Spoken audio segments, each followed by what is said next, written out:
ठीक, तो ये जो है ये रिलेटेड ही आपका हथकरघा प्रयोग से, इसीलिए विरासत चीज़ें होती हैं। और ये जब लॉन्च किया जाता है तो हर साल चलता है, तीसरा इस बार चल रहा है।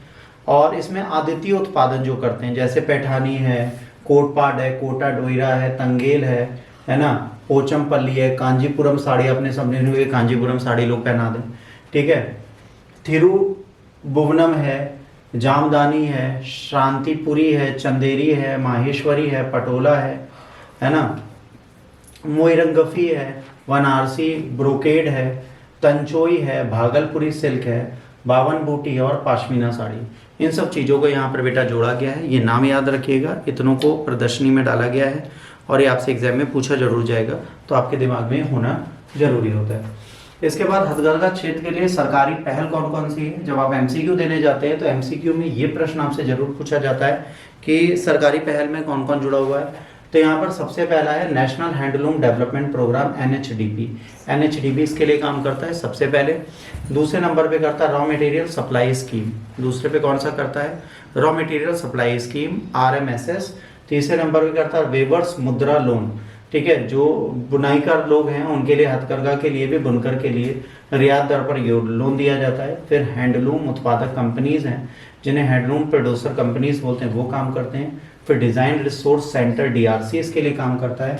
ये वेवर्स को बताता है कि अब अपनी क्वालिटी कैसे सुधारेंगे, बाजार में आप कैसे एक अच्छी गुणवत्ता के साथ बिक सकते हैं, इन सब का कार्य यही करता है।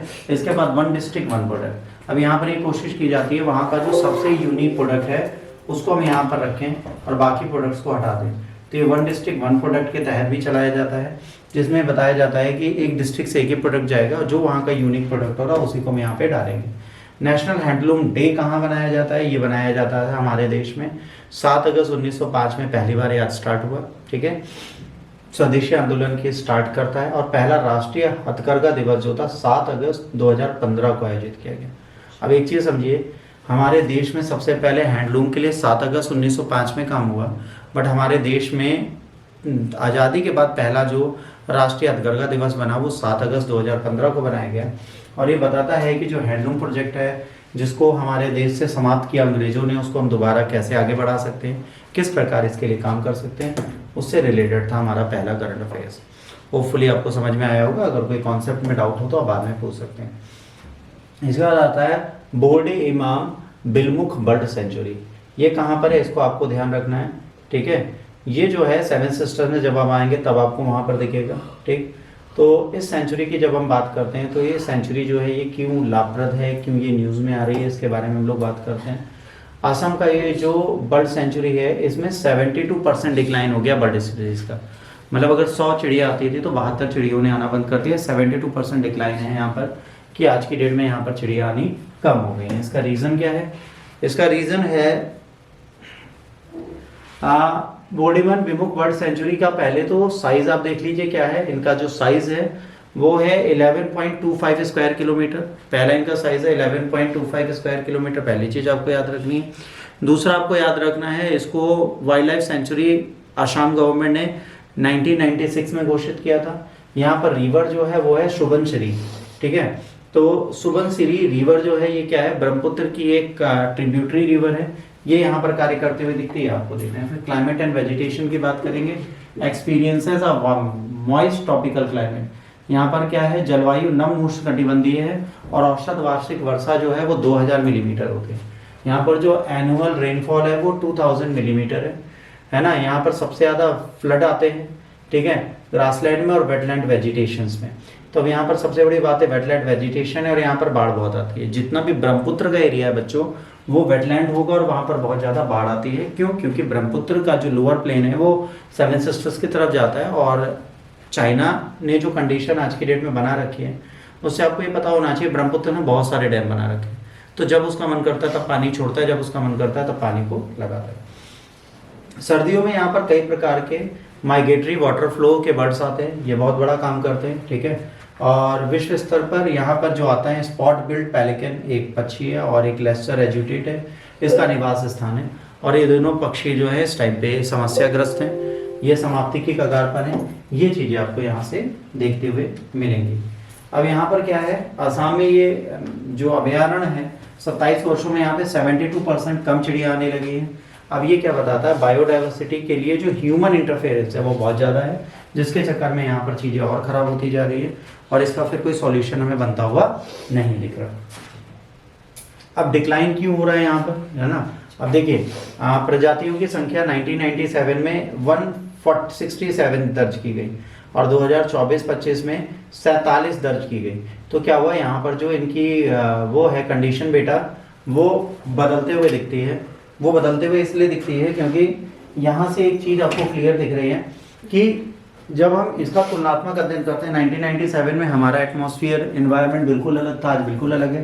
अब सर्वेक्षणों से हमें क्या पता चलता है, यहाँ पर स्थानीय 86 प्रवासी 23 और 24 स्थायी, है ना, स्थानीय प्रवासी पक्षी पाए गए। और उसके बाद जब 2017-18 में गए तो 120 बर्ड स्पीसीज थी, ठीक है, जिसमें माइक्रोफाइट्स 133 थी, 68 मछली की प्रजाति थी और 7 जलीय फन प्रजातियां थी। अब यहाँ पर कौन कौन आता है, यहाँ पर ब्राउन ब्राउन श्रिके आती है, उसके बाद क्रेटाइन वैकटेल आती है, व्हाइट वैकटेल आती है। तो ये कुछ ऐसी हैं जो यहाँ पर आती हैं और लेसर कैस्टेरल समर में माइग्रेट करते हुए आती है। तो ये कुछ चिड़ियों के नाम है जो आपको इस वाइल्ड लाइफ सेंचुरी के साथ याद रखने पड़ेंगे, क्योंकि एज इट इज आपसे एग्जाम में पूछा जाएगा और इसको आप इग्नोर नहीं कर सकते उस पर्टिकुलर समय पे, तो आपको इनको याद रखने की जरूरत पड़ेगी। इसके बाद अगले करंट अफेयर्स की सीरीज पे चलते हैं। अगला करंट अफेयर्स जो हमारा है बेटा वो है nano plastic and antibiotic resistance. बहुत इंपॉर्टेंट है, नैनो प्लास्टिक और एंटीबायोटिक रेजिस्टेंस है क्या। नैनो प्लास्टिक आप सबको पता है हमारी बॉडी में रोज जाता है और इससे क्या होता है, एंटीबायोटिक के रेजिस्टेंस क्रिएट हो जाते हैं। एक रीसेंट स्टडीज ये बताती है नैनो प्लास्टिक जो सिंगल यूज प्लास्टिक है ये स्प्रेड करती है एंटीबायोटिक रेजिस्टेंस। अगर ये लगातार हमारे पास जाता है तो क्या करता है, एंटीबायोटिक जो हमारी बॉडी में जाते हैं उससे हमारी बॉडी को लड़ने की क्षमता को कम कर देता है, जिससे हमें बहुत ज़्यादा दिक्कतें होती हैं। अब एंटीबायोटिक क्या होती हैं और जो एंटीबायोटिक रेजिस्टेंस होता है वो क्या होता है। एंटीबायोटिक का मतलब क्या होता है पहले ये समझ लीजिए, फिर हम लोग चलते हैं एंटीबायोटिक रेजिस्टेंस क्या होता है, ठीक है। तो सबसे पहले हम पढ़ते हैं एंटीबायोटिक क्या होता है। एंटीबायोटिक की अगर बेटा हम बात करते हैं तो एंटीबायोटिक हमारी बॉडी के लिए बिल्कुल अलग तरीके से कार्य करता है। यहाँ पे वर्ड लिखा है बायो, है ना, तो बायोटिक लिखा है, तो जाहिर सी बात है बैक्टीरिया जो होता है, ठीक है, जितने भी बैक्टीरियाज हैं उनको मारने का काम एंटीबायोटिक करती है। और बैक्टीरिया को ये मारती कैसे है, इनका जो गुणन हो रहा है उसको कंट्रोल करती है। मतलब मान लीजिए ये 2 से 3, 3 से 4 ये जो बढ़ रहे हैं, इनका जो बाइनरी फ्यूजन होता है इसको रोक देती है। इनको ये बाइनरी फ्यूजन नहीं करने देती। जब ये बाइनरी फ्यूजन नहीं करते, मतलब 1 से 2 नहीं बन पाते, तो धीरे धीरे जब हमारी बॉडी होती है इनको मारने लगती है। तो जाहिर सी बात है जब इनको हमने बनाया तो हमने इसलिए बनाया कि आने वाले टाइम पे कोई भी बैक्टीरिया हमारी बॉडी में बहुत ज़्यादा, ठीक है, डैमेज ना कर पाए।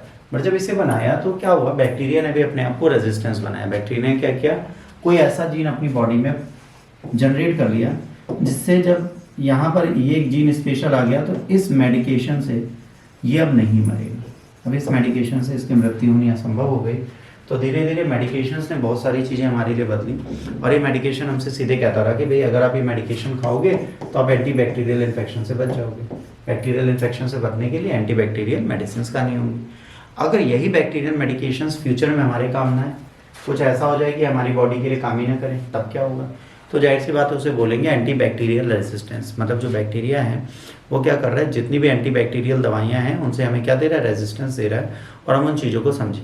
अब ये जो रेजिस्टेंस या प्रतिरोधक क्षमता हमारी बढ़ रही है वो इसीलिए बढ़ रही है क्योंकि एंटी बैक्टीरियल रेजिस्टेंस जब हमारी बॉडी में आता है तो बहुत सारी चीज़ें हमारी बदलती रहती हैं, ठीक।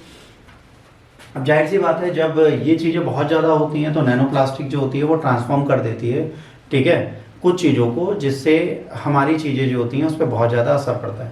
और वो क्या करती है, एक जीन को बदल देती है। जो इनका जीन है उसको जब बदल देती है तो फिर प्रॉब्लम हमारे साथ बहुत ज़्यादा आती है, जिसको हम बोलते हैं AR जीन।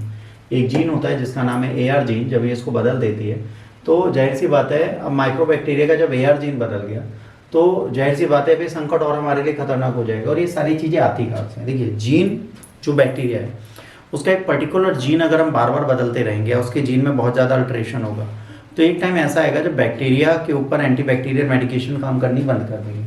अब इसमें क्या हो गया, पॉलीइथाइल टेरेफैक्टिस, ठीक है, एक नैनोप्लास्टिक है जो हमारे लिए बहुत ज़्यादा खतरनाक है। तो ये क्या बताती है, ये बताती है कि अगर इसको हम यूज़ करते हैं तो ये क्या करती है, इक्वाइली है ना बैक्टीरिया को हमारी बॉडी में ट्रांसफर कर सकती है। एचजीटी जो है जीन ट्रांसफर कर सकता है कई बैक्टीरियल इन्फेसिस में। अब जाहिर सी बात है यहाँ पर एक और चीज़ बहुत इंपॉर्टेंट बताई गई, जो बैक्टीरिया होता है, मान लीजिए एक इम्यून हो गया और आपकी बॉडी में अगर दूसरा बैक्टीरिया आ रहा है तो वो क्या करेगा, इस बैक्टीरिया को भी अपनी जीन ट्रांसफर कर देगा। एक वर्टिकल होता है, एक हॉरिजॉन्टल जीन ट्रांसफर होता है। साइंस टेक के अगर आप लेक्चर देखोगे जो पढ़े हुए हैं यूट्यूब पे, उसमें वर्टिकल हॉरिजॉन्टल जीन ट्रांसफर कैसे होता है बैक्टीरिया में, वो आपको मिल जाएगा मेरे लेक्चरों में साइंस टेक में। तो जब ये अपनी स्पीसीज को छोड़ के अदर स्पीसीज को भी अपनी चीज़ें देने लगते हैं, तो इससे जीन ट्रांसफर से क्या होता है, वो मेडिकेशन इनको भी असर करनी बंद कर देती है। ठीक है, अब जब ये ऐसा करते हैं और जीन ट्रांसफर करने लगते हैं तो फिर प्रॉब्लम बहुत ज़्यादा होती है। अब इससे क्या होता है, अब इसके लिए एक पाथवे चाहिए, भाई हम कैसे इसको देखें, कैसे हम इसका इलाज करें। अब इसका इलाज करने के लिए हमारे पास कोई भी ऑप्शन नहीं रह जाता। तो जाहिर सी बात है जब ये चीज़ होती है तो हमारी बॉडी बहुत ज़्यादा सफ़र करती है, बहुत ज़्यादा उसे प्रॉब्लम होती है। अब यहाँ पर दो प्रश्न आपके सामने आते हैं। पहला आता है नैनोप्लास्टिक क्या है। नैनोप्लास्टिक बेटा वो होती है जिसका आकार 1 एम से 1000 nm तक है। ठीक है, अब ये सबसे छोटा है। ठीक है, नैनोमीटर 1 से लेकर 1000 तक जो होता है वो होता है इसमें। प्राइमरी जो होता है इसको इंटरनेशनल प्रोड्यूस में स्पेसिफिक एप्लीकेशन में रखा जाता है। सेकेंडरी जो होते हैं लार्जर प्लास्टिक होते हैं जो अनइंटेंशनली इन्वायरमेंट में जाते हैं। बड़े प्लास्टिक जो होते हैं ये क्या होता है, पर्यावरण में छूट जाते हैं, इनडायरेक्टली छूट जाते हैं। अगर आपके पास बहुत बड़ी प्लास्टिक है तो आप यहाँ पे इनडायरेक्टली उसे छोड़ ही दोगे। ठीक है, अब नैनोकण क्या है और ये क्यों महत्वपूर्ण है। नैनो पार्टिकल्स क्या है, नैनो पार्टिकल्स होते हैं अल्ट्रा स्मॉल पार्टिकल होते हैं जो बहुत छोटे होते हैं और इनको आप देख नहीं सकते। मान लीजिए जैसे कभी क्या होता है ना, एक प्लास्टिक के बहुत छोटे छोटे कण आपको मिल गए तो एटमॉस्फेयर में घुल मिल जाएंगे, उनको आप बचा नहीं सकते, उनको आप प्रिजर्व नहीं कर सकते, उनको आप प्रोटेक्ट नहीं कर सकते। तो कहीं ना कहीं ये बहुत ज़रूरी है, हमारे एनवायरनमेंट को बहुत ज़्यादा फायदा देते हैं। अब इसमें कीवर्ड्स हैं, पहला है नैनोप्लास्टिक, उसके बाद है लैक्टोबैलिकस है ना, एसिडोफाइलस, उसके बाद है आउटर मेम्ब्रेन वेसिलिस, उसके बाद है हॉरिजॉन्टल जीन ट्रांसफर्स। अब ये 3 वर्ड अभी हमने अंदर पढ़े थे, जैसे ओवीएम लिखा हुआ था। ओएमवीज होता क्या है, ये क्या होता है, बबल प्रोड्यूस करता है बैक्टीरिया जो जीन ट्रांसफर को बिटवीन बैक्टीरिया क्रिएट करता है। OVM can carry antibiotic resistance gene to unrelated bacterial species. अगर ओएमवी होता है तो इसमें भी क्या होता है कि जो दूसरा बैक्टीरिया है उसको उस बबल के थ्रू वो अपने जीन को ट्रांसफर कर सकता है, जो एक प्रॉब्लम वाली चीज़ है। मतलब अगर ये बंदा ए जो बैक्टीरिया है वो एंटीबायोटिक रेजिस्टेंस है तो बी को भी एंटीबायोटिक रेजिस्टेंस बना सकता है। हॉरिजॉन्टल का मतलब क्या होता है कि ये बिटवीन बैक्टीरिया मूव करते हैं। ठीक है, कई सारे मैकेनिज्म इसमें आते हैं। हॉरिजॉन्टल जीन ट्रांसफर जो होता है ये बैक्टीरिया की पॉपुलेशन के बीच में जब फैल जाता है तो बहुत ज़्यादा प्रॉब्लम देता है। तो ये सारी चीज़ें यहाँ पर हमारे लिए बहुत ज़रूरी है। इसके बाद ये लैक्टोबैलिसिस है, ये क्या करता है, ये हमारी बॉडी की प्रतिरक्षक क्षमता, इम्यूनी सिस्टम और पेट और डाइजेशन के लिए बहुत ज़रूरी होता है। ठीक है, ये आंत में रहता है। एंटीबायोटिक जब प्रतिरोधक जीन लेने की इच्छा इसकी क्षमता में जांची गई तो इसको भी देखा गया कि ये क्या कर सकता है। बड़े प्लास्टिक जब छोटे प्लास्टिक में बदलते हैं तो क्या करते हैं, छोटे छोटे जो बैक्टीरिया उनके संपर्क में आते हैं, जैसे क्या करता है वो उनको ऑलरेडी जीन को रेजिस्टेंस बना दे रहा है बैक्टीरिया से, तो बैक्टीरियल रेजिस्टेंस पहले से पा लेते हैं जिसके चक्कर में इनको प्रॉब्लम होती है। इसके बाद अगला करंट अफेयर्स हम लोग पढ़ते हैं, राष्ट्रीय तानसेन सम्मान। नेशनल तानसेन सम्मान जो है ये बेटा एमपी गवर्नमेंट ने स्टार्ट किया था, पहली चीज़ आपको याद रखनी है। और इसमें अभी तक जितनों को अवार्ड दिए गए वो आपको एक बार पढ़ लेना चाहिए, बस और कुछ नहीं है, क्योंकि भाई आजकल हिंदू तो बहुत चल रहा है तो ये सारी चीज़ें बड़ी जरूरी हैं। इस बार जो दिया गया है भारतीय शास्त्री का प्रसिद्ध तबला वादक कोलकाता के पंडित स्वप्न चौधरी को, इनको राष्ट्रीय तानसेन सम्मान इस बार दिया गया। किसको दिया गया, पंडित स्वप्न चौधरी जी को दिया गया है। और राष्ट्रीय तानसेन अवार्ड के बारे में अगर बात करेंगे तो इसकी स्थापना की गई थी 1980 में। इसमें पुरस्कार में 5 लाख की सम्मान राशि, प्रशस्ति पत्र और सॉल्स रिफिल भेंट किया जाता है। मध्य प्रदेश सरकार द्वारा इसको स्टार्ट किया गया था और भारतीय राष्ट्रीय संगीत में सर्वोच्च राष्ट्रीय संगीत पुरस्कार। भारत में सबसे इंपॉर्टेंट अगर राष्ट्रीय संगीत अवार्ड है तो कौन सा है, तानसेन है। अगर ये आपको मिल जाता है तो बहुत बड़ा अवार्ड ये माना जाता है। तानसेन कौन थे आप सबको पता है, कौन थे तानसेन, कौन थे तानसेन बताओ। अकबर के नवरत्नों में से एक थे। ठीक है, इनको दीपराग बजाना आता था, बहुत इंपॉर्टेंट थे। और इनकी बात करें अकबर के नवरत्न में पहुंचने से पहले ये दौलत खान के पास रहे जो शेरशाह सूरी के सन थे। और उसके बाद इनको अपॉइंट किया गया रामचंद्र जो भावगढ़ के थे वहाँ पर। इसके बाद बादवगढ़ से यहाँ पर आए। अकबर ने इनको मियाँ का टाइटल दिया था। ठीक है, और जाहिर सी बात है ये बहुत ज़्यादा अच्छी चीज़ें बताते थे। इन्होंने फेमस राग बनाए हैं, जैसा पहला है मियाँ की मल्हार और मियाँ की तोड़ी एंड दरबारी। तो मल्हार, तोड़ी एंड दरबारी ये 3 ऐसे राग हैं जो इन्होंने खुद क्रिएट किए थे, तो इसके बारे में इनका नाम बहुत है। तानसेन नौरत्नों में से एक थे, इनके बारे में बहुत सारी बेसिक चीज़ें यहाँ पर आपको बताई जाती हैं। आइए अगले करंट अफेयर्स पे ध्यान देते हैं। पेंगोलिन ट्रैफिकिंग क्या होती है, पेंगोलिन की तस्करी क्या है, पेंगोलिन है क्या, कौन सी स्पीसीज है, कौन सा क्या है, इसके बारे में हम समझते हैं। जो जीव है इसकी तस्करी बहुत की जा रही है, तो आज पेंगोलिन के बारे में हम लोग पढ़ते हैं। अधिकारियों ने नाइजीरिया में 2.18 पेंगोलिन स्केल्स जब्त किए हैं, ठीक है, जो 11,000 पेंगोलिन के बराबर, मतलब 1100 पेंगोलिन मारे गए हैं, तब इतनी स्किन यहाँ पे मिली। हिस्टोरिकल डेटा, नाइजीरिया में एनसीसी और डब्ल्यूसी की भागीदारी में ये तीसरा पेंगोलिन स्केल है। इसका प्रभाव क्या है, 2021 से 16 सर्च ऑपरेशन में 35 गिरफ्तारी की गई और 2.580 टन पेंगोलिन स्केल्स हमें बरामद हुआ है, और हाथी दांत भी। ये कहीं ना कहीं करप्शन का बहुत बड़ा रोल प्ले करता है। नाइजीरिया में पेंगोलिन के स्केल की 90% जब्ती इसी साझेदारी से हुई।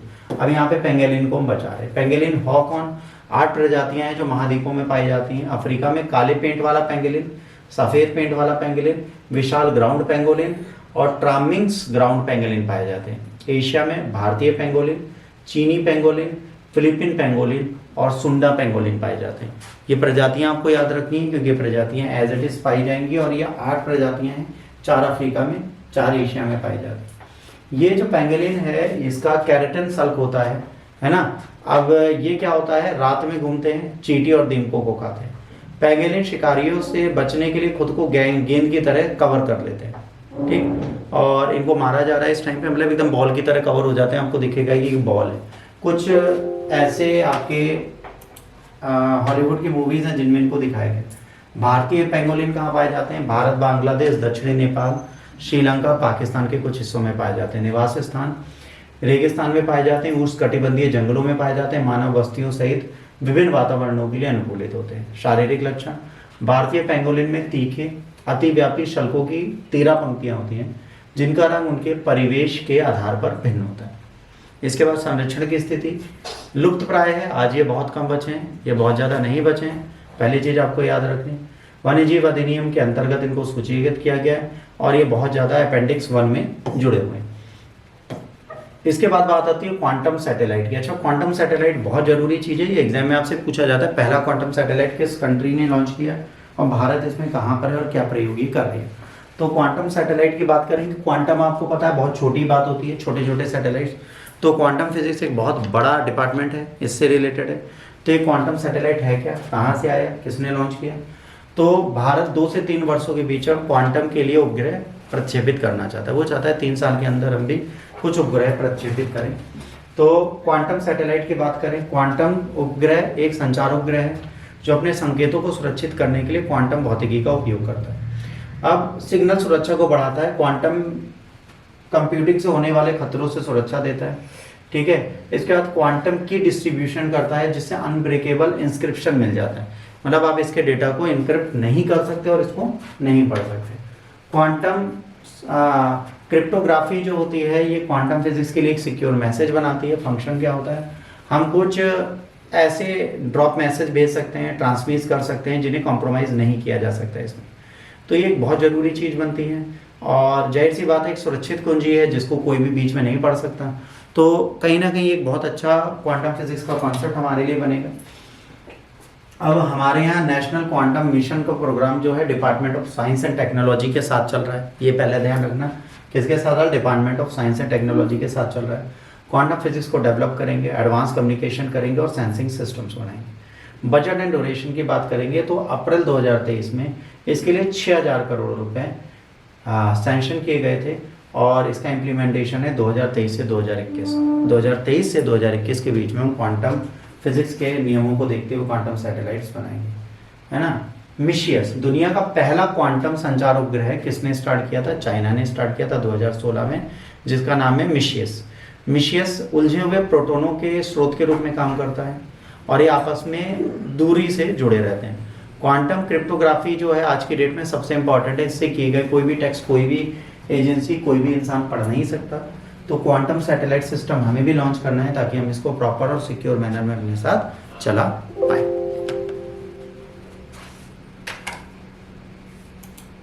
इसके बाद अगले करंट अफेयर्स पे आते हैं, है ना। हाइड्रोक्सी क्लोरोक्विन एक दवाई है, हाइड्रोक्सी क्लोरोक्विन, इसके बारे में आज ये न्यूज़ है। इससे क्या होता है, ये कोविड के टाइम पर आपको बहुत ज़्यादा दी जा रही थी और इससे लंग्स फेलियर होता है, हार्ट अटैक आता है।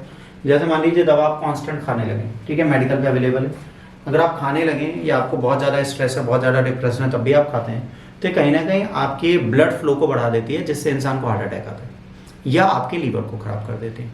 तो ये मेडिकेशन कोविड के टाइम पे बहुत दिया गया। अब जब कोविड के टाइम पे दिया गया तो भाई इसकी रिसर्च भी की जाएगी ना कि भाई ये दवा दी गई, क्या फायदा हुआ। International journal of anti microbial agents में एक जर्नल में पब्लिश हुआ, जिसने एथिकल अप्रूवल इसका खत्म किया। इन्होंने कहा भाई इसको आपको मार्केट से वापस ले लेना चाहिए क्योंकि ये दवा बहुत खतरनाक मानी जा रही है। 20 मार्च को जब ये प्रकाशित हुआ तो उसमें लिखा था सार्क को वायरल में काफ़ी कमी आई है इन दवाइयों को देने से। किन किन को दिया गया था, हाइड्रोक्लोरोक्वाइन और HCQ के कॉम्बिनेशन के कुछ थे, जिसमें एक दवा का नाम है एजिथ्रोमाइसिन। तो जो एजिथ्रोमाइसिन थी हमारी कंट्री में बहुत बिकी थी। हमारी कंट्री में सबसे ज़्यादा जो दवाई दी गई थी वो दी गई थी एजिथ्रोमाइसिन। एजिथ्रोमाइसिन सबसे ज़्यादा लोगों ने खाई कोविड के टाइम पर, और एजिथ्रोमाइसिन हार्ट अटैक का एक कारण है। जैसा लोग कहते हैं कि जिसको कोविड था या जिन्होंने कोविड के टाइम पर दवाइयाँ खाई उनको अर्ली एज हार्ट अटैक आ रहे हैं, उसका एक कारण ये एजिथ्रोमाइसिन भी मानी जाती है। एजिथ्रोमाइसिन अगर हम नहीं खाते तो हमें फ़ायदा होता है। इसके बाद क्या हुआ, पेपर ने 17 दिसंबर 2024 को कंसर्न दिखाया कि इसका एथिकल अप्रूवल कैसे दिया गया। अब ये जो हाइड्रोक्सीक्लोरोक्विन दवाई है ये ट्रीट करती है मलेरिया को, ठीक है, पहली चीज़। इसके बाद रेम्यूटाइड आर्थराइटिस की, ठीक है, उसके बाद सिमेटिक